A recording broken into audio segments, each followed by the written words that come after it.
servicio de los capitalistas. No tengan miedo, que no te calles, es el momento de salir a la calle.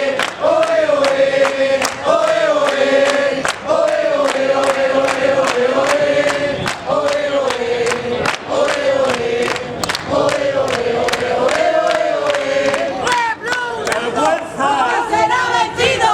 ¡El pueblo unido jamás será vencido! ¡El pueblo unido jamás será vencido! ¡Basta de tanta represión! ¡Basta ya de tanta represión! ¡Basta ya de tanta represión! ¡Basta ya de tanta represión! Aquí en solidaridad con el compañero detenido. Afortunadamente no está ya detenido, lo sacaron ayer por la tarde. Vino la madre de Málaga, hemos hablado con la madre esta mañana, vino de Málaga porque se enteró por la tele, lo vio en Canal Sur y dijo, coño, mi hijo, y vino para acá. Que tiene 18 años, que es la primera vez que se mete en estos negocios, que le gustaba, que se quería ser solidario, me está explicando, pero que no se imaginaba que le iba a tocar la detención.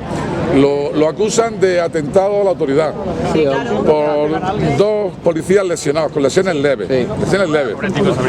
Entonces, han abierto diligencia y ahora ya, pues como el caso de Adri, los trámites judiciales, hasta ver lo que pasa, porque ahora hay que ver lo que el fiscal, de qué lo acusa, y bueno, pues habrá que defenderlo. Una cuestión que me ha dicho la abogada, que es fundamental, es que consigamos todas las pruebas que podamos tener donde pueda aparecer él. Así que quien tenga algún vídeo, alguna foto o algo, pues me lo dejáis, vaya, me lo decís para que yo se lo pase a ella. Y también nos pide testigos, me imagino que habrá dos o tres, ¿no? Sí,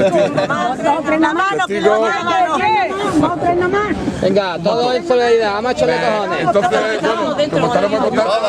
Estamos solos, faltan compañeros, no estamos solos, faltan compañeros. La lucha sigue, Cueste lo que cueste. Va a costar sangre, eso es lo que va a costar, mucha sangre.